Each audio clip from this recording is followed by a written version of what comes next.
कहानी शुरू होने से पहले इस कहानी को सुनने के लिए आपका दिल से धन्यवाद। अगर आपको ये कहानी पसंद आए तो इसे लाइक करें, शेयर करें और ऐसी ही नई नई कहानियों के लिए चैनल को फॉलो सब्सक्राइब ज़रूर करें। The hidden empire episode 16 grand finale season 1। Aryan के पैरों तले जमीन खिसक गई। जिसे वह अपना आदर्श मानता था, जिसकी मौत पर वह रोया था, वही उसका सबसे बड़ा दुश्मन निकला। दादाजी, आपने अपनी मौत का नाटक किया। आपने अपने ही बेटे मेरे पिता को गायब कर दिया।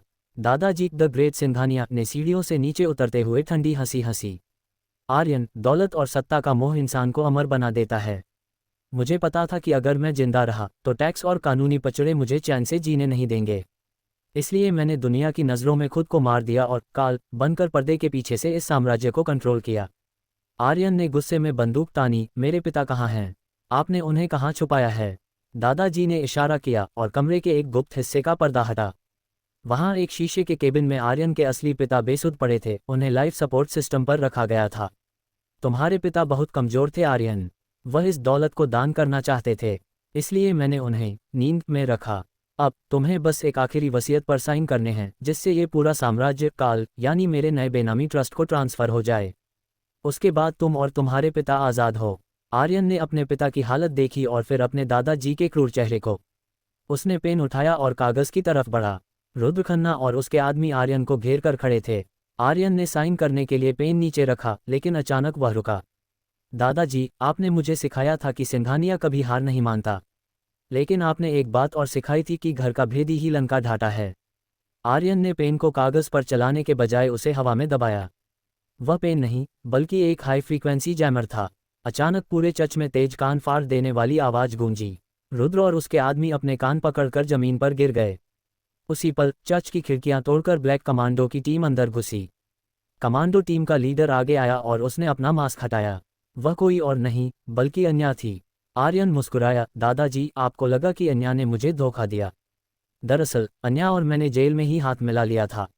मुझे शक था कि खन्ना के पीछे कोई बहुत बड़ी ताकत है, इसलिए मैंने अन्या को डबल एजेंट बनाकर आपके करीब भेजा। अन्या ने अपनी गन दादाजी पर तान दी। मिस्टर सिंघानिया, आपने मेरे दादा विक्रमजीत सिंह के साथ जो किया, उसका हिसाब आज पूरा होगा। दादाजी के चेहरे पर अब खौफ था। तुम दोनों ने मुझे फंसाया। आर्यन ने अपने पिता के केबिन की तरफ बढ़ते हुए कहा। नहीं, आपने खुद को फंसाया। आपने अपनी ही लालच में अपनों को खो दिया। पुलिस और मीडिया बाहर खड़े हैं। दुनिया को पता चल चुका है कि द ग्रेट सिंघानिया अभी जिंदा है और वही काल है। पुलिस अंदर आए और दादाजी और रुद्र खन्ना को गिरफ्तार कर लिया।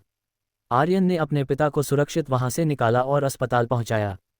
3 महीने बाद आर्यन अपने पिता के साथ अपनी हवेली की बालकनी में खड़ा था। उसके पिता अब ठीक हो रहे थे। अन्या उसके बगल में खड़ी थी। आर्यन ने कहा, अब ये साम्राज्य सच में हमारा है, लेकिन अब ये दौलत सिर्फ हमारे लिए नहीं बल्कि उन लोगों के लिए होगी जिन्हें इसकी जरूरत है। अन्या ने उसका हाथ थामा। तो क्या अब सब खत्म हो गया? आर्यन ने मुस्कुराते हुए दूर क्षितिज को देखा। तभी उसके फोन पर एक नोटिफिकेशन आया। उसने फोन खोला तो उसमें एक पुरानी धुंधली वीडियो फाइल थी। वीडियो में उसके दादाजी जेल की वैन में बैठकर कैमरे की तरफ देखकर मुस्कुरा रहे थे और इशारे से 3 दिखा रहे थे। आर्यन का माथा ठनका। 3? क्या इसका मतलब है कि अभी तीसरा पार्टनर या कोई और राज बाकी है? आर्यन ने फोन जेब में रखा और अन्या की तरफ देखकर कहा, अभी तो बस शुरुआत है। सीजन 1 समाप्त। क्या आप सीजन 2 एपिसोड 17 शुरू करना चाहते हैं या कोई नई कहानी? The hidden empire season 2 episode 17 तीसरा गुनहगार। दादाजी के जेल जाने के बाद सबको लगा कि तूफान थम गया है। आर्यन ने अपने पिता को सिंघानिया ग्रुप का चेयरमैन बनाया और खुद अन्या के साथ मिलकर कंपनी को नए सिरे से खड़ा करने लगा। लेकिन दादाजी का वो जेल की वैन से 3 का इशारा आर्यन के दिमाग में कांटे की तरह चुभ रहा था। खन्ना जी, राजीव ओबरॉय और दादाजी, ये 3 तो हो गए, फिर वो 3 का इशारा क्यों? आर्यन ने ऑफिस में बैठे हुए खुद से सवाल किया। तभी अन्या कमरे में आए। उसके हाथ में एक लिफाफा था जो अभी अभी कुरियर से आया था। आर्यन, ये तुम्हारे लिए है। इसमें कोई नाम नहीं है। आर्यन ने लिफाफा खोला। अंदर एक पुराना तांबा का सिक्का था और एक अखबार की कटिंग जो 30 साल पुरानी थी। अखबार की सुर्खी थी, सिंघानिया ग्रुप की सफलता के पीछे त्रिमूर्ति का हाथ। तस्वीर में 3 लोग थे, एक उसके दादाजी, दूसरा विक्रमजीत सिंह अन्या के दादा और तीसरा शख्स। उसका चेहरा तस्वीर में जला हुआ था। आर्यन ने गौर से देखा। उस तीसरे शख्स के गले में वही तांबे का सिक्का लटका हुआ था जो लिफाफे में मिला था। सिक्के पर एक अजीब सा निशान था, एक बाज ईगल की आंख। अन्या ने कांपती आवाज में कहा, आर्यन, ये सिक्का, ये तो द ईगल का निशान है। बचपन में मैंने सुना था कि मेरे दादाजी और तुम्हारे दादाजी का एक गुरु था जिसे वो स्वामी जी कहते थे, लेकिन वो तो एक संत थे। तभी आर्यन के फोन पर एक वीडियो कॉल आया। स्क्रीन पर धुंधला सा अंधेरा था। एक भारी आवाज आई, छोटे सिंघानिया, तुमने अपने ही खून को जेल भेजकर बड़ी गलती की। वसीयत के जिस पन्ने को तुम असली समझ रहे थे वो तो बस एक पर्दा था। असली वसीयत तो ईगल के पास है। आर्यन चिल्लाया, कौन हो तुम? सामने आओ, मैं तुम्हारी परछाई हूँ, आवाज ने कहा। अगर अपने पिता की जान प्यारी है तो आज रात 12 बजे शहर के पुराने क्लॉक टॉवर घंटाघर पर आओ। और हाँ, वो तांबे का सिक्का साथ लाना मत भूलना, वो एक चाबी है। आर्यन अपने पिता के कमरे की तरफ भागा, लेकिन वहां सिर्फ गार्ड्स बेहोश पड़े थे। उसके पिता गायब थे। बेड पर सिर्फ एक बाज का पंख ईगल फेदर पड़ा था। आर्यन की आंखों में खून उतर आया। उसे समझ आ गया कि उसके दादाजी भी सिर्फ एक मोहरा थे। असली मास्टरमाइंड तो वो तीसरा शख्स है जिसने इस साम्राज्य की नींव ही धोखे पर रखी थी। आर्यन ने अपनी गन उठाई और अन्या से कहा, अन्या, इस बार मैं उसे जिंदा नहीं छोड़ूंगा। उसने मेरे पिता को छुआ है। आर्यन क्लॉक टॉवर की तरफ निकल गया। उसे नहीं पता था कि वहां कोई इंसान नहीं, बल्कि उसकी मौत उसका इंतजार कर रही है। क्या आप एपिसोड 18 चाहते हैं? द हिडन एम्पायर एपिसोड 18, मौत का घंटाघर। रात के 11:55 बज रहे थे। शहर का पुराना क्लॉक टॉवर घंटाघर आंधी और बारिश के बीच किसी दानव की तरह खड़ा था। आर्यन टॉवर की जर्जर सीढ़ियां चढ़ रहा था। हर कदम के साथ लकड़ी की सीढ़ियों के चरचराने की आवाज उसके तनाव को बढ़ा रही थी। जैसे ही वह टॉवर के सबसे ऊपरी हिस्से में पहुंचा, जहां बड़ी बड़ी मशीनें और गियर्स घूम रहे थे, उसने देखा कि उसके पिता एक कुर्सी पर बंधे हुए थे। उनके गले के ठीक ऊपर घंटाघर का विशाल पेंडुलम झूल रहा था, जिसकी धार किसी तलवार जैसी तेज थी। पिताजी, आर्यन आगे बढ़ा, लेकिन तभी एक साया अंधेरे से निकलकर सामने आया। वह शख्स एक लंबा काला चोगा पहने हुए था और उसके चेहरे पर बाज ईगल के आकार का पीतल का मास्क था। उसके हाथ में वही तांबे का सिक्का था जो आर्यन को मिला था।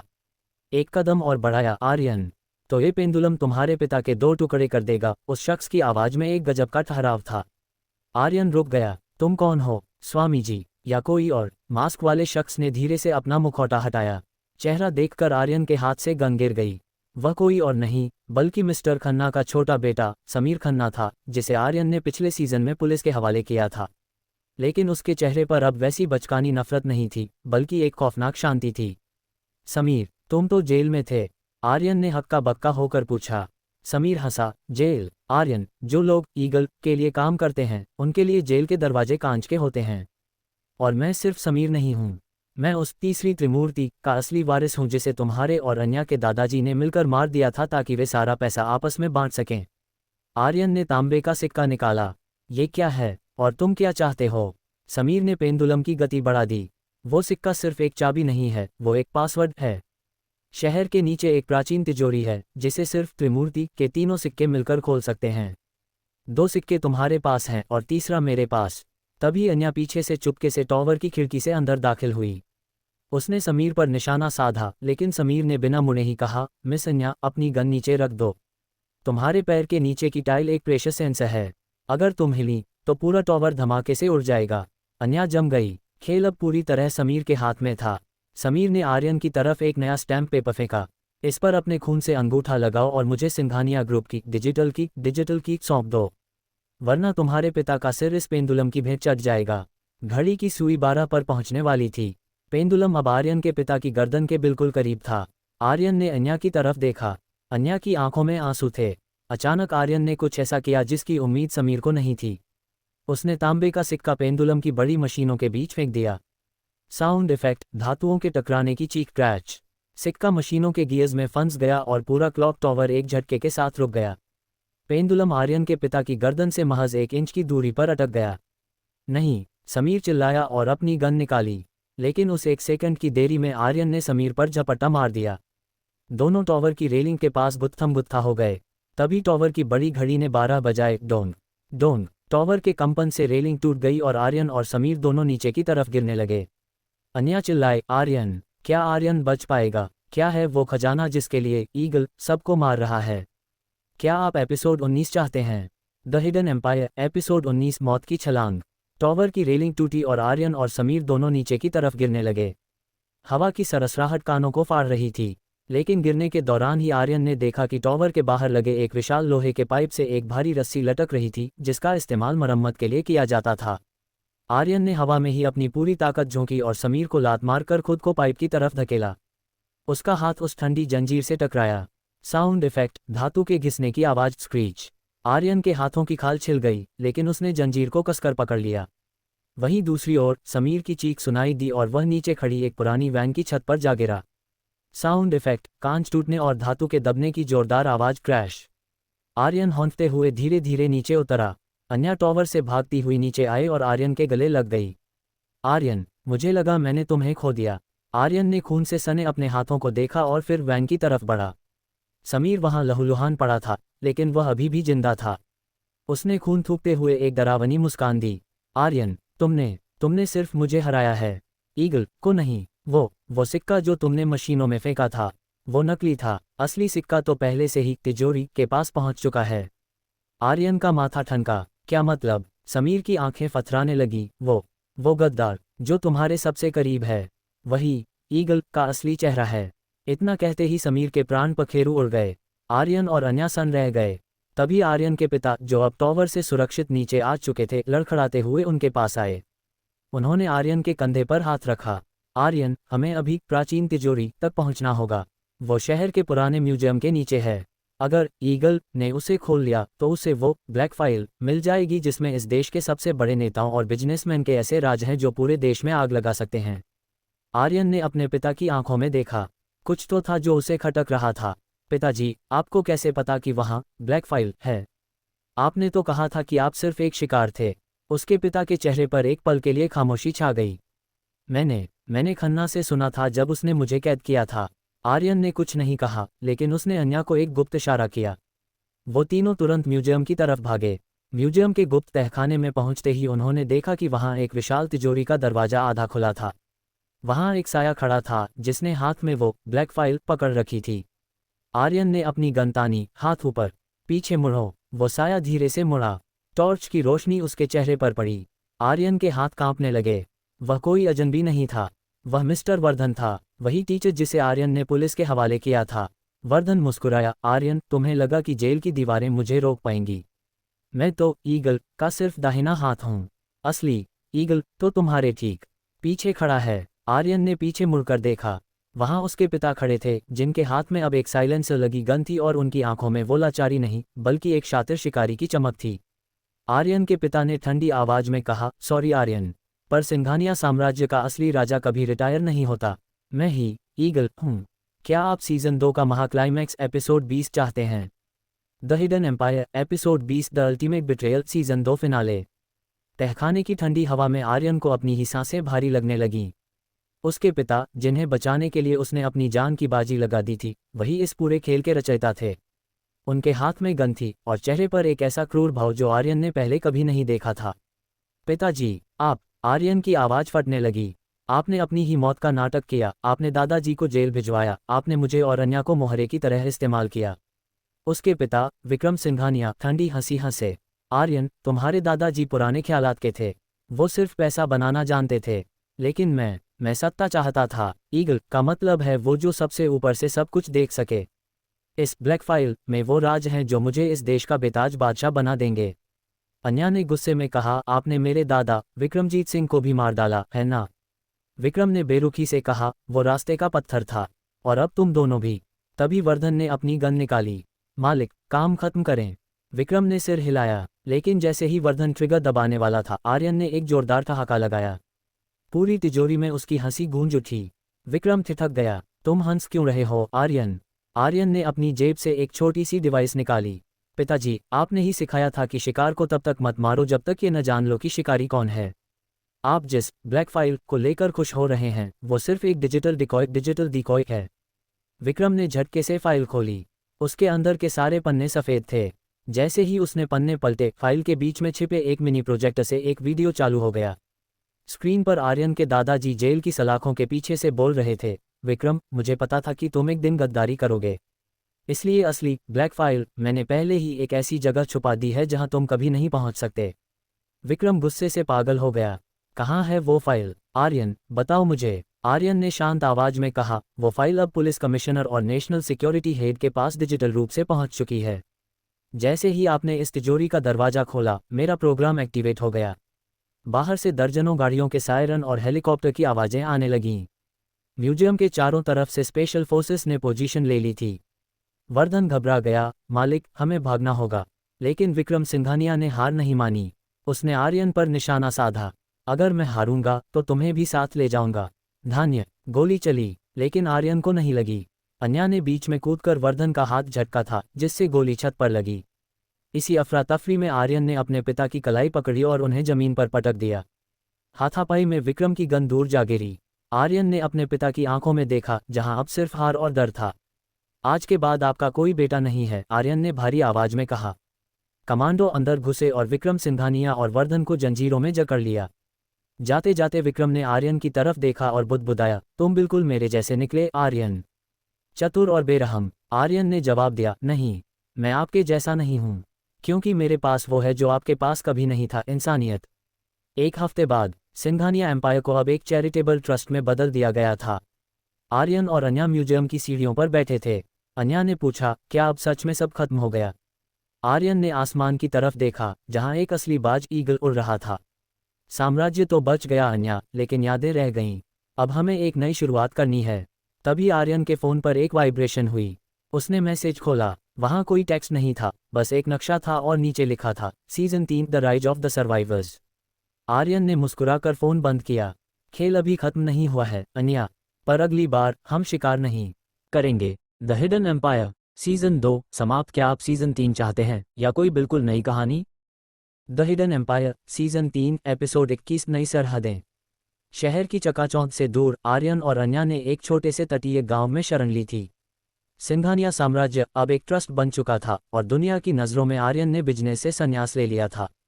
लेकिन वह नक्शा जो आर्यन को सीजन 2 के अंत में मिला था, उसे एक नई पहेली की ओर खींच रहा था। नक्शा भारत के नक्शे जैसा नहीं था, वह किसी प्राचीन द्वीप का था, जिसे अंधेरा द्वीप द लॉस्ट आइल कहा जाता था। एक सुबह जब आर्यन समुद्र के किनारे टहल रहा था, एक छोटी सी नाव किनारे लगी। उसमें कोई इंसान नहीं था, बस एक लकड़ी का संदूक था। जब आर्यन ने उसे खोला तो उसके अंदर एक पुराना पीतल का कंपास और एक पत्र मिला। पत्र पर उसके पिता के नहीं, बल्कि उसकी दिवंगत मां की लिखावट थी। आर्यन, अगर तुम ये पढ़ रहे हो तो इसका मतलब है कि तुमने अपने पिता और दादा के पापों का हिसाब कर दिया है। लेकिन सिंघानिया खानदान का असली खजाना दौलत नहीं, वो विरासत है जो मेरे परिवार से जुड़ी थी। तुम्हारे पिता ने मुझे इसी राज के लिए मारना चाहा था। जल्दी करो, वो तुम्हें ढूंढ रहे हैं। आर्यन के रोंगटे खड़े हो गए। उसे अब तक यही पता था कि उसकी मां की मौत एक बीमारी से हुई थी, लेकिन सच कुछ और था। तभी आसमान में गड़गड़ाहट हुई। 3 काले हेलीकॉप्टर गांव के ऊपर मंडराने लगे। ये पुलिस के नहीं थे। उन पर एक नया लोगो बना था, एक जलता हुआ फीनिक्स। हेलीकॉप्टर से कुछ नकाबपोश कमांडो नीचे कूदे। उनका लीडर आगे बढ़ा और उसने अपनी हेलमेट उतारी। वह एक महिला थी, जिसकी शक्ल काफी हद तक अन्या से मिलती जुलती थी। उसने ठंडी मुस्कान के साथ कहा, नमस्ते आर्यन, मेरा नाम माया है, अन्या की वो बहन जिसे दुनिया ने भुला दिया था। मुझे वो कंपास दे दो, वरना ये पूरा गांव आज राख हो जाएगा। अन्या घर से बाहर निकली और माया को देखकर जम गई। दीदी, आप तो 10 साल पहले उस आग में मर गई थीं। माया ने अपनी गन अन्या पर तान दी। मर तो मैं उसी दिन गई थी जब हमारे दादाजी ने मुझे सिंघानिया परिवार को भेंट के रूप में दे दिया था। अब मुझे वो कंपास चाहिए, क्योंकि वही उस गुप्त ठिकाने का रास्ता है जहां सिंघानिया और सिंह परिवारों की असली ताकत छिपी है। आर्यन ने कंपास को कसकर पकड़ा। उसे समझ आ गया कि ये लड़ाई अब सिर्फ पैसों की नहीं, बल्कि उसके अस्तित्व और उसकी मां के कत्ल के इंसाफ की है। आर्यन ने अन्या की तरफ देखा और फुसफुसाया, तैयार हो जाओ अन्या। इस बार दुश्मन बाहर से नहीं, बल्कि तुम्हारे ही खून से है। आर्यन ने एक धुआं छोड़ने वाला ग्रेनेड जमीन पर पटका। अगर कंपास चाहिए तो पकड़ा कर दिखाओ। धुएं के बीच आर्यन और अन्या अपनी छिपी हुई स्पीडबोट की तरफ भागे। द हिडन एम्पायर अब अंतर्राष्ट्रीय स्तर पर पहुंच चुका था। क्या आप एपिसोड 22 चाहते हैं? The hidden empire episode 22 phoenix का उदय। धुएं के गुबार के बीच आर्यन और अन्या स्पीडबोट तक पहुंच गए। इंजन की गड़गड़ाहट के साथ नाव लहरों को चीरती हुई गहरे समुद्र की ओर निकल पड़ी। पीछे से माया के कमांडो ने अंधाधुंध फायरिंग शुरू कर दी, लेकिन आर्यन ने बोट को टेढ़े मेढ़े रास्तों से निकाल लिया। आर्यन, दीदी जिंदा हैं और वो इस कदर बदल चुकी हैं, मुझे यकीन नहीं हो रहा। अन्या की आवाज कांप रही थी। आर्यन ने कंपास को देखा। उसकी सुई उत्तर की ओर नहीं, बल्कि समुद्र के एक वीरान हिस्से की तरफ इशारा कर रही थी।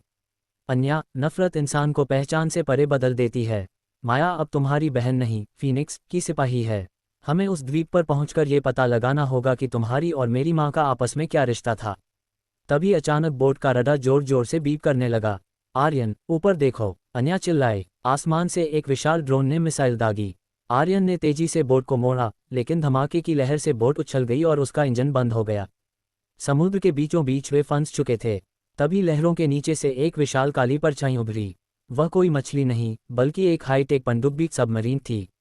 पनडुब्बी का गेट खुला और माया वहां खड़ी थी। भागने की कोशिश बेकार थी आर्यन। इस कंपास की फ्रीक्वेंसी को ट्रैक करना बहुत आसान है। आर्यन और अन्या को बंदी बनाकर पनडुब्बी के अंदर ले जाया गया।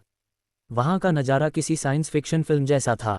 हर तरफ कंप्यूटर स्क्रीन्स और आधुनिक हथियार थे। माया उन्हें एक बड़े हॉल में ले गई जहां एक बुजुर्ग शख्स बैठा था। उसकी पीठ उनकी तरफ थी। मालिक, मैं उन्हें ले आई हूं, माया ने झुककर कहा। कुर्सी धीरे से घूमी। सामने बैठे शख्स को देखकर आर्यन के होश उड़ गए। वह उसके दादा या पिता नहीं थे। वह मिस्टर वर्धन का भी गुरु था, जिसका जिक्र डायरी में था, स्वामी जी। लेकिन स्वामी जी कोई साधु नहीं, बल्कि एक सूट बूट पहने हुए तेज दिमाग वाला शख्स था। उसने मुस्कुराते हुए कहा, आर्यन, तुम्हारे पिता और दादा तो बस इस साम्राज्य की टहनियां थे। असली जड़ रूट में हूँ। तुम्हारी माँ मेरे खानदान की सबसे बुद्धिमान सदस्य थी, लेकिन उसने एक सिंघानिया से प्यार करके गद्दारी की। आर्यन ने अपनी जंजीरों को खींचते हुए कहा, मेरी माँ की मौत का जिम्मेदार तुम हो। स्वामी जी हंसा, वो मरी नहीं थी आर्यन। उसे तो मैंने कोल्ड स्टोरेज क्रायोजेनिक स्लीप में रखा है। उसकी याददाश्त में एक ऐसा कोड छिपा है जो दुनिया के बैंकिंग सिस्टम को क्रैश कर सकता है। और वो कोड तभी एक्टिवेट होगा जब उसका बेटा यानी तुम उस कोड को अपनी आंखों के रेटिना से स्कैन करोगे। आर्यन जम गया। उसकी माँ जिंदा थी, लेकिन एक कैदी की तरह। स्वामी जी ने माया को इशारा किया, इन्हें अंधेरे द्वीप के लैब में ले जाओ। आज रात आर्यन अपनी माँ से मिलेगा और हमें वो कोड मिलेगा। अन्या ने आर्यन की तरफ देखा। उसकी आंखों में एक संदेश था। आर्यन समझ गया कि अब उन्हें अंदर से ही इस सिस्टम को तबाह करना होगा। क्या आर्यन अपनी माँ को बचा पाएगा? क्या अन्या अपनी बहन माया को सही रास्ते पर ला पाएगी? क्या आप एपिसोड 23 चाहते हैं? द हिडन एम्पायर एपिसोड 23 माँ की पुकार। पनडुब्बी अंधेरे द्वीप के गुप्त बंदरगाह पर रुकी। ये द्वीप नक्शे पर नहीं था, क्योंकि इसके चारों ओर एक इलेक्ट्रोमैग्नेटिक शील्ड लगी थी जो रडा को चकमा दे देती थी। आर्यन और अन्या को जंजीरों में जकड़कर एक सफ़ेद चमकती हुई लैब में ले जाया गया। हॉल के अंत में एक विशाल कांच का चैम्बर था, जिसके अंदर से ठंडी भाप निकल रही थी। आर्यन की सांसें थम गईं जब उसने कांच के पार देखा। उसकी माँ सुचित्रा सिंघानिया वहां एक गहरी नींद में लेटी हुई थीं। वह बिल्कुल वैसी ही दिख रही थी जैसी 15 साल पहले थी। वक्त जैसे उनके लिए ठहर गया था। माँ, आर्यन की आंखों से आंसू छलक पड़े। स्वामी जी ने एक रिमोट दबाया और चैम्बर की भाप कम होने लगी। आर्यन, भावुक मत हो। इनके दिमाग में सिंघानिया प्रोटोकॉल का आखिरी हिस्सा है। जैसे ही तुम इस लेजर स्क्रीन को देखोगे, तुम्हारे रेटिना का डेटा उनकी नसों में दौड़ रहे नैनो चिप्स को एक्टिवेट कर देगा। और फिर पूरी दुनिया की दौलत हमारे कदमों में होगी। माया ने आर्यन की गर्दन पर बिजली की रॉड रखी। चलो आर्यन, अपनी माँ को जगाओ, वरना अन्या की अगली सांस आखिरी होगी। आर्यन ने अन्या की तरफ देखा। अन्या ने धीरे से अपना सिर हिलाया। वह इशारा था कि आर्यन हार न माने। लेकिन आर्यन अपनी माँ को खोने का जोखिम नहीं ले सकता था। आर्यन लेजर स्क्रीन के सामने खड़ा हो गया। जैसे ही लाल किरणें उसकी आंखों को स्कैन करने लगी, लैब में अलार्म बजने लगा। साउंड इफेक्ट, तेज सायरन, व्यूं व्यूं। अचानक सुचित्रा की आंखें खुलीं। लेकिन वे सामान्य आंखें नहीं थीं, उनमें एक डिजिटल कोडिंग चल रही थी। उन्होंने आर्यन को देखा और उनके होंठ फड़फड़ाए। उनके गले में लगे स्पीकर से एक आवाज आई, प्रोटोकॉल 99 सक्रिय। सुरक्षा कोड बलिदान। स्वामी जी चिल्लाया, हाँ, यही वो कोड है। माया, जल्दी इसे रिकॉर्ड करो। लेकिन तभी आर्यन मुस्कुराया। स्वामी जी, आपने मेरी माँ को एक मशीन समझा, लेकिन आपने उनके मातृत्व को कम आंका। उन्होंने ये कोड मुझे बचाने के लिए नहीं, बल्कि इस पूरे सिस्टम को तबाह करने के लिए बनाया था। अचानक लैब की लाइट्स लाल हो गईं। सुचित्रा के चैम्बर से एक जोरदार धमाका हुआ और सारी कंप्यूटर्स की स्क्रीन्स पर एक मैसेज चमकने लगा, सिस्टम ओवरराइड, सेल्फ डिस्ट्रक्ट इन 5 मिनट्स, सिस्टम 5 मिनट में खुद को नष्ट कर देगा। माया घबरा गई। ये क्या हो रहा है? ये तो कोड नहीं है। आर्यन ने अपनी जंजीरों को झटके से तोड़ा, जो उसने अन्या की मदद से पहले ही ढीली कर ली थी, और गार्ड्स पर हमला कर दिया। अन्या ने भी पास पड़ी एक गन उठा ली और माया से भिड़ गई। दीदी, अभी भी वक्त है, हमारे साथ चलिए, अन्या चिल्लाई। माया ने नफरत से देखा, मैं अब वापस नहीं जा सकती अन्या। आर्यन दौड़कर अपनी माँ के चैम्बर के पास पहुंचा। माँ, आपको बाहर निकलना होगा। सुचित्रा ने धीरे से अपना हाथ कांच पर रखा। उनकी आवाज़ अब असली थी। आर्यन, बेटा, मेरा काम पूरा हुआ। ये द्वीप अब समुद्र में समा जाएगा। तुम अन्या को लेकर भागो। मेरी यादें तुम्हारे दिल में हैं, इस मशीन में नहीं। नहीं माँ, मैं आपको छोड़कर नहीं जाऊंगा। आर्यन चीखा। क्या आर्यन अपनी माँ को निकाल पाएगा? क्या माया अपनी बहन को मार देगी या उसे बचाएगी? क्या आप एपिसोड 24 चाहते हैं? द हिडन एम्पायर एपिसोड 24 आखिरी फैसला। पूरा टापू कांप रहा था। सेल्फ डिस्ट्रक्ट की काउंटडाउन घड़ी दीवारों पर लाल रोशनी में चमक रही थी। 3:45 3:44। आर्यन पागलों की तरह चैम्बर के कंट्रोल पैनल को तोड़ने की कोशिश कर रहा था। मैं आपको दोबारा नहीं खोऊंगा माँ। इस बार नहीं। सुचित्रा की आंखों में ममता और शांति थी। आर्यन, मेरी रगों में जो नैनो चिप्स हैं वो इस लैब के सिस्टम से जुड़ी हैं।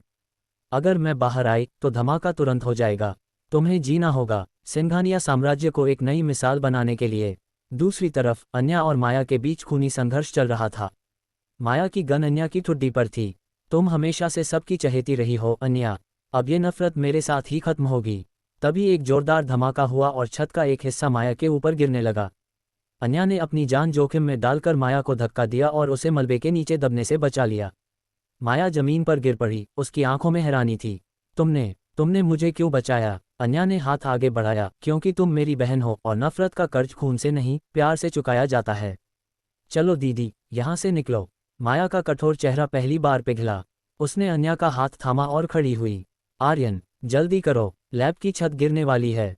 स्वामी जी, जो अब तक भागने की कोशिश कर रहा था, एक सीक्रेट लिफ्ट की तरफ बढ़ा। लेकिन आर्यन ने एक लोहे की रॉड उठाकर लिफ्ट के गियर्स में फंसा दी। लिफ्ट जाम हो गई। तुम कहीं नहीं जा रहे। आर्यन दहाड़ा। स्वामी जी ने खौफ से देखा। आर्यन, मुझे छोड़ दो। मैं तुम्हें वो सब दे दूंगा जो तुम चाहते हो। आर्यन ने उसकी तरफ देखे बिना कहा, तुम मुझे मेरी माँ का बीता हुआ वक्त नहीं दे सकते। सुचित्रा ने आखिरी बार आर्यन की ओर देखा और मुस्कुराते हुए एक बटन दबाया। चैम्बर का दरवाजा खुल गया, लेकिन साथ ही एक बैकअप सिस्टम एक्टिवेट हुआ जिसने आर्यन और अन्या को एक इमरजेंसी इजेक्शन पॉड की तरफ धकेल दिया। जाओ बेटा, जियो। सुचित्रा की आखिरी आवाज गूंजी। आर्यन चिल्लाता रह गया, माना आ। धमाका। इमरजेंसी पॉड समुद्र में जाकर गिरा और तेजी से टापू से दूर जाने लगा। पीछे मुड़कर देखने पर अंधेरा द्वीप एक विशाल आग के गोले में तब्दील हो चुका था। कुछ ही सेकंड्स में वह पूरा टापू समुद्र की लहरों के नीचे समा गया। समुद्र के शांत पानी में पॉड तैर रहा था। अंदर आर्यन खामोश था, उसकी आंखों से आंसू बह रहे थे। अन्या ने उसे सहारा दिया और माया दूसरी तरफ सर झुकाए बैठी थी। तभी पॉड के डैशबोर्ड पर एक रिकॉर्डेड मैसेज बजना शुरू हुआ। ये सुचित्रा की आवाज़ थी। आर्यन, अगर तुम ये सुन रहे हो तो तुम सुरक्षित हो। मैंने सिंघानिया प्रोटोकॉल को नष्ट नहीं किया, बल्कि उसे तुम्हारे डीएनए में ट्रांसफ़र कर दिया है। अब तुम ही वो ब्लैक फाइल हो। लेकिन याद रखना, असली ताकत उसे इस्तेमाल करने में नहीं, उसे छुपाने में है। और हाँ, माया को माफ़ कर देना, वो भी एक शिकार ही थी। आर्यन ने आसमान की तरफ देखा, जहाँ सुबह का सूरज निकल रहा था। अन्या ने धीरे से पूछा, अब हम कहाँ जाएंगे? आर्यन ने कंपास को समुद्र में फेंक दिया। वहाँ जहाँ कोई साम्राज्य न हो, सिर्फ हम हों। सीजन 3 का अंत। लेकिन रुकिए, जैसे ही पॉड किनारे की तरफ बढ़ रहा था, आर्यन को अपने हाथ पर एक अजीब सी जलन महसूस हुई। उसने अपनी आस्तीन ऊपर की तो वहाँ उसकी त्वचा के नीचे एक नीली रोशनी चमक रही थी। वह प्रोटोकॉल एक्टिवेट हो रहा था। दूर किनारे पर एक काली गाड़ी खड़ी थी। उसके शीशे नीचे हुए और एक हाथ बाहर निकला, जिसने हाथ में बाज ईगल और फीनिक्स दोनों के निशानों वाला एक सिक्का पकड़ा था। एक आवाज आई, welcome to the new world Aryan Singhania. क्या आप सीजन 4 अंतिम सीजन चाहते हैं, जहां आर्यन इस डिजिटल पावर का इस्तेमाल करके दुनिया के असली आकाओं से लड़ेगा? The hidden empire season 4 episode 25 digital कयामत। आर्यन के हाथ की खाल के नीचे चमकती वह नीली रोशनी सिर्फ एक डेटा नहीं था, वह एक लिविंग वायरस था। सुचित्रा सिंघानिया ने दुनिया के सबसे बड़े डिजिटल साम्राज्य को तबाह करने के लिए अपने बेटे को ही हथियार बना दिया था। जैसे ही पॉड किनारे से टकराया, वह काली गाड़ी का दरवाज़ा खुला। उसमें से जो शख्स बाहर निकला, उसे देखकर आर्यन और अन्या के होश उड़ गए। वह कोई और नहीं बल्कि मिस्टर खन्ना का बड़ा भाई रुद्र खन्ना था, जिसे आर्यन ने पिछले सीजन में मरा हुआ मान लिया था। रुद्र ने ताली बजाते हुए कहा, शानदार।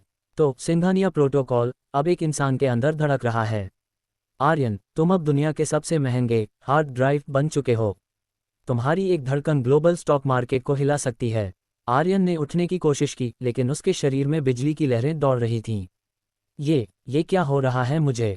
माया, जो अब तक शांत थी, अचानक अपनी बहन अन्या के सामने ढाल बनकर खड़ी हो गई। रुद्र, दूर रहो, अब खेल खत्म हो चुका है। रुद्र हंसा, खेल तो अब शुरू हुआ है छोटी बच्ची। इसे देखो, उसने एक टैबलेट आर्यन की तरफ फेंका। स्क्रीन पर लाइव न्यूज चल रही थी, दुनिया भर के बैंक और सरकारी सर्वर क्रैश हो रहे हैं। हर जगह सिर्फ एक ही चेहरा दिख रहा है, आर्यन सिंघानिया। आर्यन के शरीर के अंदर मौजूद नैनो चिप्स सैटेलाइट से कनेक्ट हो चुकी थीं। वह चाहकर भी इसे नहीं रोक पा रहा था। वह अनजाने में दुनिया की अर्थव्यवस्था को खत्म कर रहा था। रुद्र ने अपनी गन निकाली। आर्यन, अगर तुम हमारे साथ नहीं चले तो हमें तुम्हें डिस्कनेक्ट करना होगा, और डिस्कनेक्ट करने का मतलब है तुम्हारी मौत। तभी अन्या ने आर्यन का हाथ पकड़ा। जैसे ही उसने आर्यन को छुआ, उसे भी एक जोरदार झटका लगा, लेकिन नीली रोशनी का रंग बदलकर सफ़ेद हो गया। आर्यन को अचानक अपनी माँ की एक बात याद आई, असली ताकत उसे इस्तेमाल करने में नहीं, उसे छुपाने में है। अन्या, मेरा हाथ मत छोड़ना, आर्यन चिल्लाया। माया, गाड़ी के सिस्टम को हैक करो, हमें यहाँ से निकलना होगा। माया ने बिजली की फुर्ती से अपनी जेब से एक पोर्टेबल डिवाइस निकाली और रुद्र की गाड़ी के सॉफ्टवेयर पर हमला किया। गाड़ी के एयरबैग्स अपने आप खुल गए और अलार्म बजने लगा। इसी अफरा तफरी में आर्यन, अन्या और माया वहां से भागकर जंगल की ओर निकल गए। लेकिन अब आर्यन एक साधारण इंसान नहीं था।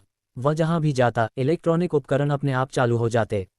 वह एक ह्यूमन वाईफाई बन चुका था, जिसे सैटेलाइट से ढूंढना बच्चों का खेल था। जंगल के बीच एक गुफा में रुककर आर्यन ने हौंफते हुए कहा, मैं एक बम बन चुका हूं। अगर मैंने खुद को कंट्रोल नहीं किया तो पूरी दुनिया का डेटा डिलीट हो जाएगा और लाखों लोग मर जाएंगे। माया ने आर्यन की बांह देखी।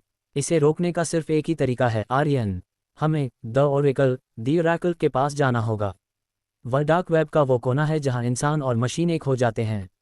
लेकिन वहां तक पहुंचने के लिए तुम्हें अपनी यादें मिटानी पड़ेंगी। अन्या ने घबराकर पूछा, यादें मिटानी पड़ेंगी? मतलब वह हमें भूल जाएगा? माया ने सिर झुका लिया। प्रोटोकॉल को शांत करने के लिए दिमाग के उस हिस्से को फॉर्मेट करना होगा जहां भावनाएं होती हैं। आर्यन को चुनना होगा, दुनिया या हम। आर्यन ने अन्या की आंखों में देखा, वही आंखें जिनके लिए उसने ये सारा साम्राज्य दांव पर लगा दिया था। क्या आर्यन दुनिया को बचाने के लिए अपने प्यार की यादें मिटा देगा? क्या द ओरेकल कोई इंसान है या कोई सुपर कंप्यूटर? क्या आप एपिसोड 26 चाहते हैं? The hidden empire episode 26 the oracle का चुनाव। गुफा के अंदर सन्नाटा था, लेकिन आर्यन के शरीर से निकलने वाली नीली रोशनी की गूंज हमिंग साउंड दीवारों से टकरा रही थी। उसकी बांह पर नसें अब बिजली के तारों की तरह चमक रही थीं। मेरे पास वक्त कम है ना? आर्यन ने भारी आवाज में पूछा। माया ने अपने लैपटॉप पर कोडिंग की रफ्तार बढ़ाते हुए कहा, सिर्फ 12 घंटे आर्यन। अगर तब तक द ओरेकल ने तुम्हारे डेटा को न्यूट्रलाइज नहीं किया तो तुम्हारा दिमाग शॉर्ट सर्किट हो जाएगा। और द ओरेकल कोई मशीन नहीं है, वह एक इंसान है जिसने अपना शरीर छोड़कर खुद को इंटरनेट के क्लाउड में अपलोड कर लिया है। वो कौन है? अन्या ने पूछा। सिंघानिया साम्राज्य का असली संस्थापक, तुम्हारे दादाजी का बड़ा भाई आदित्य सिंघानिया, माया ने खुलासा किया। दुनिया को लगा वो मर गया, लेकिन उसने खुद को एक डिजिटल गॉड बना लिया। आर्यन खड़ा हुआ। चलो, अगर यादें मिटानी पड़ी तो मैं तैयार हूं। कम से कम तुम दोनों तो सुरक्षित रहोगी। वे जंगल के रास्ते एक पुरानी टेलीकॉम फैक्ट्री में पहुंचे, जो द ओरेकल का फिजिकल गेटवे था। वहां पहुंचते ही दर्जनों रोबोटिक ड्रोन्स ने उन्हें घेर लिया। लेकिन जैसे ही आर्यन पास गया, ड्रोन्स झुक गए। वे उसके अंदर के प्रोटोकॉल को पहचान रहे थे। फैक्ट्री के बीचों बीच एक विशाल न्यूरल चैम्बर था। वहां एक स्क्रीन चमकी और एक चेहरा उभरा। ये चेहरा आर्यन से मिलता जुलता था, लेकिन बहुत बूढ़ा और पारदर्शी। आर्यन, मेरे खून के आखिरी वारिस, ओरेकल की आवाज चारों तरफ के स्पीकर से गूंजी। तुम उस ताकत को लेकर आए हो जिसे मैंने और तुम्हारी माँ ने बनाया था। तुम चाहो तो अभी एक बटन दबाकर दुनिया के सारे कर्ज, डेट्स मिटा सकते हो, या फिर खुद को मिटाकर इस डेटा को हमेशा के लिए दफन कर सकते हो। आर्यन चैम्बर के अंदर दाखिल हुआ। मुझे दुनिया का मसीहा नहीं बनना, मुझे बस इस आग को शांत करना है। ओरेकल मुस्कुराया। इसकी कीमत अन्या है। जैसे ही मैं डेटा सिंक करूंगा, तुम्हारे दिमाग का इमोशनल सेक्टर पूरी तरह वाइप हो जाएगा। तुम सब कुछ याद रखोगे, नाम, चेहरे, बिजनेस, लेकिन तुम्हें किसी से प्यार महसूस नहीं होगा। तुम एक चलती फिरती मशीन बन जाओगे। अन्या ने आर्यन का हाथ पकड़ लिया। नहीं आर्यन, कोई और रास्ता होगा। आर्यन ने अन्या के चेहरे को अपने हाथों में लिया। अन्या, अगर मैं ये नहीं करूंगा तो कुछ घंटों में मैं तुम्हें भी नहीं पहचान पाऊंगा, क्योंकि मैं मर चुका हूंगा। कम से कम मशीन बनकर मैं तुम्हें देख तो सकूंगा। आर्यन ने ओरेकल की तरफ देखा। शुरू करो। आर्यन को कुर्सी से बांध दिया गया। हेलमेट उसके सिर पर रखा गया। जैसे ही डेटा ट्रांसफर शुरू हुआ, आर्यन के मुंह से एक चीख निकली। उसके दिमाग में अन्या के साथ बिताए हर पल की तस्वीरें बिजली की तरह कौंधी, उनकी पहली मुलाकात, शादी की रात, वो आखिरी छलांग, और फिर वे तस्वीरें एक एक करके धुंधली होने लगीं। आर्यन, अन्या चिल्लाए। नीली रोशनी धीरे धीरे आर्यन के शरीर से निकलकर ओरेकल के शव में समाने लगी। अचानक पूरी फैक्ट्री की लाइट सफ़ेद हो गईं। 30 सेकंड बाद लाइट्स वापस आईं। आर्यन कुर्सी पर बैठा था। उसकी बांह की नीली रोशनी जा चुकी थी। वह शांत था। उसकी आंखें खुली थीं, लेकिन उनमें वो गहराई नहीं थी। अन्या भागकर उसके पास गई। आर्यन, क्या तुम ठीक हो? मुझे देखो। आर्यन ने अन्या की तरफ देखा। उसकी नज़रें बिल्कुल वैसी ही थीं जैसे किसी अनजान राहगीर की होती हैं। मिस अन्या, डेटा ट्रांसफ़र सफल रहा। दुनिया का सिस्टम अब स्थिर है। अन्या का दिल टूट गया। मिस अन्या, आर्यन, मैं तुम्हारी पत्नी हूँ। आर्यन खड़ा हुआ और अपने कोट को ठीक किया। मेरे रिकॉर्ड्स में आपकी पहचान अन्या सिंह के रूप में दर्ज है। कानूनी तौर पर हमारा रिश्ता मौजूद है, लेकिन मुझे किसी भी प्रकार के इमोशनल रिस्पांस का अनुभव नहीं हो रहा है।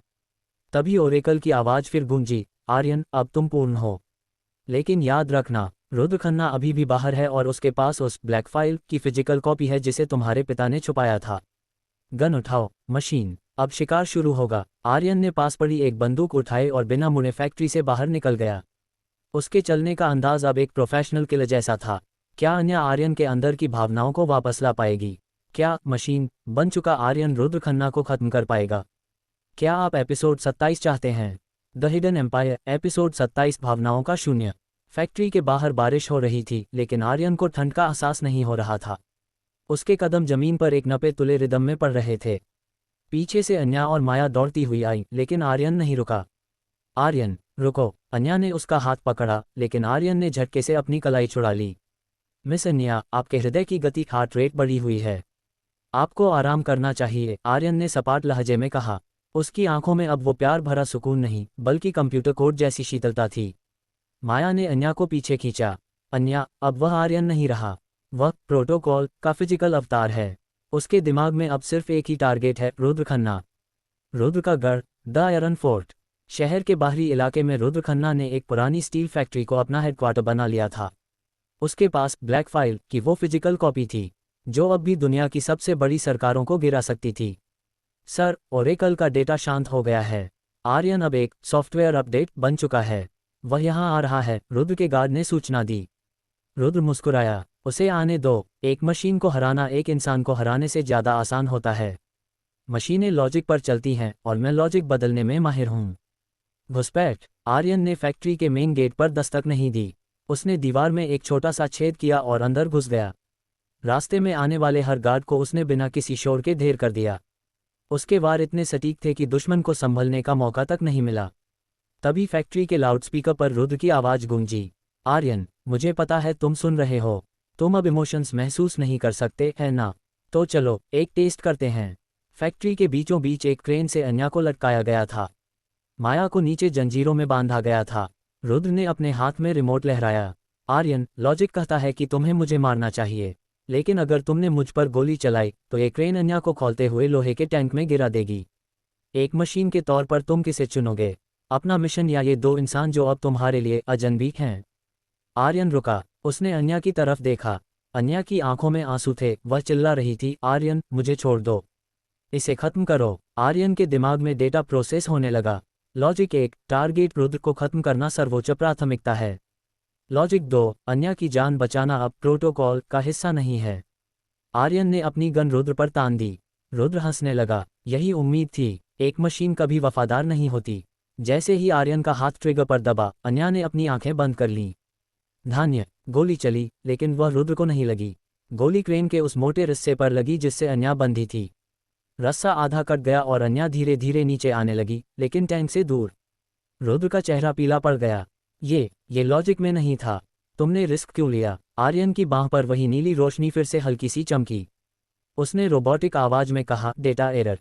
मेरे सबकॉन्शियस में एक कर्ट फाइल है जिसे अन्या कहा जाता है। वह डिलीट नहीं हो रही है। आर्यन बिजली की गति से रुद्र की ओर झपटा। उसने रुद्र का गला पकड़ लिया और उसे दीवार से सटा दिया।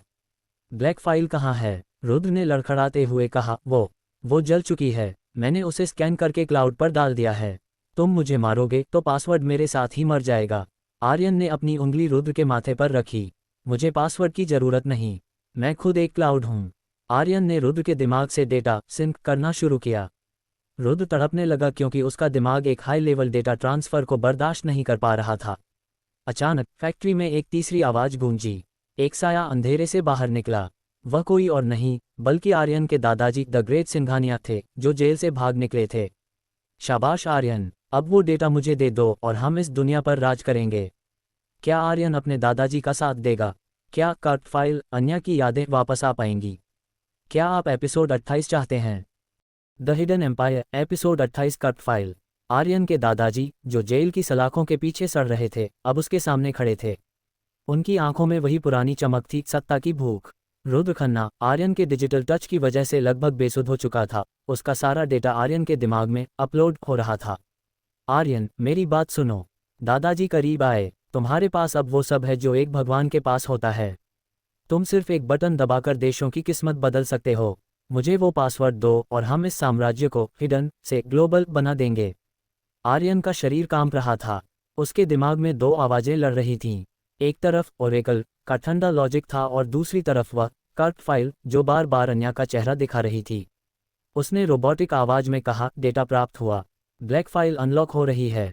प्रतिशत 85%, 90%। अन्या, जो अब क्रेन से नीचे उतर चुकी थी, दौड़कर आर्यन के पास आए। उसने देखा कि आर्यन की आंखों की पुतलियां पूरी तरह नीली हो चुकी थीं। आर्यन, मत करो। अगर तुमने ये डेटा दादाजी को दिया तो वो पूरी दुनिया को गुलाम बना लेंगे। याद करो तुम कौन हो। दादाजी चिल्लाए, उसे चुप कराओ। आर्यन, डेटा ट्रांसफर पूरा करो। आर्यन ने रुद्र को झटके से छोड़ दिया। रुद्र जमीन पर ढेर हो गया। आर्यन अब अपने दादाजी की ओर मुड़ा। उसकी बांह की नीली रोशनी इतनी तेज हो गई कि पूरी फैक्ट्री जगमगा उठी। दादाजी, आर्यन की आवाज में इस बार मशीनी टोन के साथ साथ एक पुरानी गूंज थी। आपने कहा था कि सिंघानिया कभी हार नहीं मानता, लेकिन आपने ये नहीं कहा था कि सिंघानिया अपनी आत्मा का सौदा भी कर सकता है। दादाजी के चेहरे पर शिकन आई। क्या मतलब? आर्यन ने अपना हाथ दादाजी की ओर बढ़ाया, लेकिन उन्हें छूने के बजाय उसने फैक्ट्री के मेन फ्रेम सर्वर में अपना हाथ घुसा दिया। सिस्टम ओवरराइड, पासवर्ड, अन्या, साउंड इफेक्ट, तेज स्पार्क और डेटा क्रैश की आवाज जैप। आर्यन ने वो सारा डेटा अपने अंदर लेने के बजाय उसे पब्लिक डोमेन में लीक करना शुरू कर दिया। दुनिया भर के न्यूज़ चैनलों, सोशल मीडिया और सरकारी पोर्टल्स पर उन भ्रष्ट नेताओं और अपराधियों के नाम चमकने लगे जो ब्लैक फाइल का हिस्सा थे। दादाजी घबरा गए। ये तुमने क्या किया? तुमने खुद को और मुझे, हम सबको तबाह कर दिया। नहीं, आर्यन ने कहा। उसकी नीली रोशनी अब धीरे धीरे कम हो रही थी। मैंने सबको आज़ाद कर दिया। अचानक आर्यन का शरीर ढीला पड़ गया और वह जमीन पर गिरने लगा। अन्या ने उसे अपनी बाहों में थाम लिया। आर्यन की सांसें उखड़ रही थीं। उसका दिमाग उस भारी डेटा लोड को बर्दाश्त नहीं कर पा रहा था। System shutdown. आर्यन बुदबुदाया। उसकी आंखों की नीली चमक बुझने लगी और वे धीरे धीरे सामान्य भूरे रंग की होने लगीं। दादाजी ने देखा कि पुलिस की गाड़ियां फैक्ट्री को घेर रही हैं। वे अपनी हार देख चुके थे। उन्होंने गन उठाए। अगर मैं राजा नहीं बन सकता तो कोई नहीं रहेगा। जैसे ही उन्होंने ट्रिगर दबाया, माया ने अंधेरे से निकलकर उनके हाथ पर हमला किया। गोली छत पर लगी। माया ने दादाजी को धक्का देकर नीचे गिरा दिया और उन्हें जंजीरों से बांध दिया। अब आपका समय खत्म हुआ, बूढ़े शेर। मैदान अब शांत था। अन्या रो रही थी। आर्यन का सिर उसकी गोद में था। आर्यन, प्लीज मुझे मिस अन्या मत कहना। मुझे देखो। आर्यन ने धीरे से अपनी आंखें खोलीं। उसने अन्या को देखा। उसकी आंखों में अब वो डिजिटल कोडिंग नहीं थी। उसने बहुत धीमी आवाज में कहा, अन्या, तुम्हारे हृदय की गति अब भी बहुत तेज है। अन्या की सिसकी रुक गई। तुम्हें याद है? आर्यन मुस्कुराया, एक असली इंसान वाली मुस्कान। वो कट फाइल ही मेरी असली हार्ड ड्राइव थी। उसे कोई ओरेकल डिलीट नहीं कर सकता था। अगली सुबह सिंघानिया ग्रुप के सारे राज अब दुनिया के सामने थे। पुलिस ने दादाजी और रुद्र को गिरफ्तार कर लिया था। आर्यन अब डिजिटल गॉड नहीं था। उसके अंदर का वायरस मर चुका था, लेकिन उसकी यादें वापस आ गई थीं। माया ने दूर खड़े होकर उन्हें देखा और एक छोटा सा बैग कंधे पर लटकाया। मैं जा रही हूँ अन्या। मेरे लिए अब इस दुनिया में कोई जगह नहीं है। अन्या उसके पास गई। कहाँ जाओगी दीदी? माया ने मुस्कुराते हुए कहा, वहाँ जहाँ कोई साम्राज्य न हो। शायद किसी नई कहानी की तलाश में। आर्यन ने अन्या का हाथ थामा। वे उस तबाही के मलबे से बाहर निकल रहे थे। साम्राज्य गिर चुका था, लेकिन वे खड़े थे। क्या द हिडन एम्पायर का ये अंत है, या कहीं दूर ओरेकल अब भी किसी नए वारिस का इंतजार कर रहा है? क्या आप एक स्पेशल उपसंहार एपिलॉग चाहते हैं, या यहीं पर कहानी को विराम दें? द हिडन एम्पायर एपिसोड 29 उपसंहार द ग्रैंड फिनाले। मलबे और धुएं से दूर समंदर के किनारे एक छोटा सा घर था। वहां न कोई सिक्योरिटी गार्ड था, न कोई सीसीटीवी कैमरा और न ही कोई हाईटेक सवक। वहां सिर्फ शांति थी। आर्यन और अन्या रेत पर बैठे डूबते हुए सूरज को देख रहे थे। आर्यन के हाथ पर अब कोई नीली रोशनी नहीं थी, बस एक हल्का सा निशान रह गया था, एक याद कि वह कभी दुनिया का सबसे शक्तिशाली डिजिटल हथियार था। तुम्हें कभी उस ताकत की याद आती है आर्यन? अन्या ने उसके कंधे पर सिर रखते हुए पूछा। आर्यन मुस्कुराया। वह ताकत एक बोझ थी अन्या। जब पूरी दुनिया का डेटा आपके दिमाग में होता है तो आप अपनों की आवाज़ सुनना भूल जाते हैं। अब मुझे सिर्फ तुम्हारी धड़कन सुनाई देती है और वही मेरा सबसे बड़ा डेटा है। माया का नया रास्ता। इधर शहर के रेलवे स्टेशन पर माया खड़ी थी। उसने अपनी काली जैकेट उतार दी थी और साधारण कपड़ों में थी। उसकी जेब में एक छोटा सा डिवाइस वाइब्रेट हुआ। उसने उसे निकाला। वह ओरेकल का एक छोटा सा चिप था। स्क्रीन पर एक मैसेज आया, सिस्टम रिबूट सफल, नया होस्ट ढूंढें। माया ने ठंडी मुस्कान के साथ उस चिप को पटरी पर फेंका और ऊपर से गुजरती हुई ट्रेन ने उसे चकनाचूर कर दिया। उसने अपनी बहन और आर्यन को एक नई जिंदगी दी थी और अब वह खुद को एक गुमनाम भविष्य दे रही थी। जेल की कोठरी। अंधेरी कोठरी में द ग्रेट सिंघानिया दादाजी दीवार पर कुछ लकीरें खींच रहे थे। उनके पास अब न साम्राज्य था न परिवार। अचानक कोठरी के दरवाजे के नीचे से एक काला लिफाफा अंदर आया। उन्होंने उसे खोला। अंदर एक अखबार की कटिंग थी जिसमें आर्यन और अन्या की तस्वीर थी। तस्वीर के पीछे लाल स्याही से एक शब्द लिखा था, अधूरा। दादाजी की आंखों में एक आखिरी बार चमक आए। क्या कोई और भी था जो इस कहानी के खत्म होने का इंतजार कर रहा था? आखिरी सीन। आर्यन अपने घर के अंदर गया और एक पुरानी अलमारी खोली। वहां उसकी मां की एक तस्वीर रखी थी। तस्वीर के पीछे एक छोटा सा बटन था। आर्यन ने उसे दबाया। एक गुप्त दराज खुली जिसमें एक डायरी रखी थी। आर्यन ने उसे खोला। पहले पन्ने पर लिखा था, ग्रेटर दैन, साम्राज्य कभी खत्म नहीं होते आर्यन, वे बस अपना रूप बदल लेते हैं। अगर तुम ये पढ़ रहे हो तो याद रखना, असली हिडन एम्पायर पैसा नहीं, वो लोग हैं जो तुम्हें प्यार करते हैं। इसे संभाल कर रखना, ग्रेटर दैन। आर्यन ने डायरी बंद की और उसे जला दिया। उसने राख को खिड़की से बाहर उड़ा दिया। अब कोई राज नहीं बचा था, कोई ब्लैक फाइल नहीं थी। वह वापस अन्या के पास गया और उसका हाथ थाम लिया। सिंघानिया साम्राज्य का अंत हो चुका था। आर्यन सिंघानिया का जीवन शुरू हो चुका था। समाप्त। लेखक का नोट, द हिडन एम्पायर की यह यात्रा यहाँ समाप्त होती है। क्या आप इस कहानी के किसी खास मोड़ के बारे में बात करना चाहेंगे या किसी नई रोमांचक कहानी की शुरुआत करें? The hidden empire bonus episode 30, भविष्य की परछाई। सब कुछ शांत हो चुका था। आर्यन और अन्या की जिंदगी सामान्य हो गई थी, लेकिन दुनिया के एक कोने में एक हाईटेक लैब की स्क्रीन अचानक नीली रोशनी से जल उठी। Protocol 99, recovery mode activated. Screen पर आर्यन के दिमाग का एक डिजिटल मैप उभर रहा था। भले ही आर्यन ने खुद को डिस्कनेक्ट कर लिया था, लेकिन उस डेटा का एक हिस्सा क्लाउड में अब भी जिंदा था। अंधेरे कमरे में एक कुर्सी पर बैठा शख्स धीरे से उठा। उसने अपने हाथ में वही तांबे का सिक्का घुमाया जो कभी आर्यन के दादाजी के पास हुआ करता था। उसने एक माइक पर धीरे से कहा, सिंघानिया साम्राज्य मरा नहीं है, वह बस अपलोड हो गया है। आर्यन ने सोचा कि वह जीत गया, लेकिन उसने तो बस मेरे लिए रास्ता साफ किया है। आर्यन का घर। आर्यन रात को अचानक जाग गया। उसका हाथ हल्का सा कांप रहा था। उसने खिड़की के बाहर देखा, जहां एक ड्रोन उसे दूर से देख रहा था। जैसे ही आर्यन की नज़र उस पर पड़ी, ड्रोन गायब हो गया। अन्या ने नींद में उसका हाथ थामा। क्या हुआ आर्यन? कोई बुरा सपना? आर्यन ने मुस्कुराने की कोशिश की, लेकिन उसकी नज़र अपने हाथ के उस निशान पर गई जो अब फिर से हल्का सा नीला चमकने लगा था। उसने धीरे से कहा, नहीं अन्या, बस शायद कुछ कहानियों के आखिरी पन्ने कभी लिखे ही नहीं जाते। The end. यहाँ द हिडन एम्पायर का सफ़र पूरी तरह समाप्त होता है। कैसी लगी आपको आर्यन और अन्या की यह लंबी दास्तान? आप चाहें तो हम तारांकन इस कहानी का एक छोटा सा रिव्यू कर सकते हैं। तारांकन किसी नई थीम जैसे टाइम ट्रैवल, हॉरर या जासूसी पर एक नई कहानी शुरू कर सकते हैं। तारांकन, या फिर आप जो चाहें। अगला कदम क्या होगा? यहाँ हर कहानी का एंड, अगले राज की शुरुआत होता है। Story loop India, subscribe for the next story.